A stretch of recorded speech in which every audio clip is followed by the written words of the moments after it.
Australia to provide more permanent residences. In today's video, we will discuss the Australian government's plans to offer permanent residences to more people. The announcement made by the present Australian government that it will be increasing the number of permanent migrants from 160,000 to 195,000 from 2022 to 2023 should increase the population growth in Australia. This population growth will be extremely fast compared to Australia's trading partners, such as Japan and China, and quicker than most developed countries, where populations are estimated to decrease, excluding traditional migrant nations.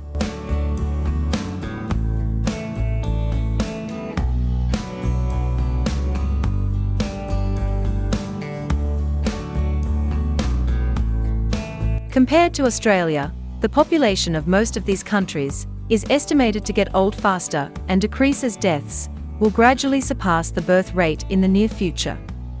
For the population projections of the United Nations, the median age of all developed countries has exceeded the age group of 25 to 35, and through the next decade or two, most nations will have a median age of 45 to 50 and more. Aging and decreasing populations will hinder economic growth, particularly by reducing productivity and participation rates. Jim Chalmers, the present Treasurer of Australia, has indicated a productivity growth rate of 1.2% per year in his coming intergenerational report in 2023. But, looking at the situation of countries that are further down the path of aging populations, this high productivity rate seems to be highly optimistic, without any significant structural reform. The aging of the population will increase global competition for young, skilled immigrants, making the proper planning of the immigration policy crucial. Australia attracts skilled migrants in three following ways. A point system for independent migrants, nominations by state governments, and employer-sponsored migration. The ideal way of choosing skilled migrants is through well-structured employer-sponsored visas. During 2017-18, Peter Dutton, former Immigration Minister of Australia, greatly restricted employer-sponsored visas.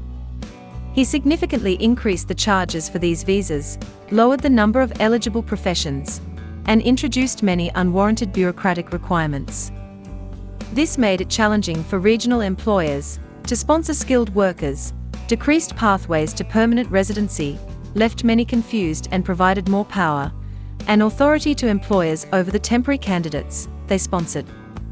The current Albanese government made an announcement at the Jobs Summit in 2022 that it would overturn these modifications and utilize measures to provide protection to migrant workers from getting abused and exploited.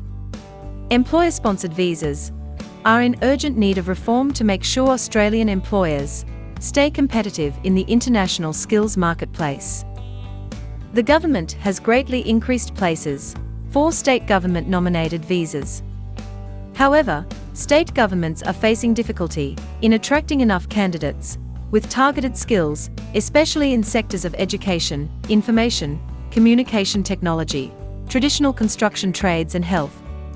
Immigrants will occupy the visa places that states have been assigned, but will not be able to fulfill the long-term demand for essential skills. Even with a considerable rise in university and TAFE funding announced by the current government, shortage in these critical sectors will remain. To tackle the labour shortages, skilled migration policy requires better structured student visas. Policies should be introduced to attract foreign students to register for high-quality courses in sectors with high long-term demand, effectively recognise qualifications, and provide accessible routes to a skilled job and permanent residency. Australia's current policies are unclear and encourage students to be more interested in courses of low quality and working rights.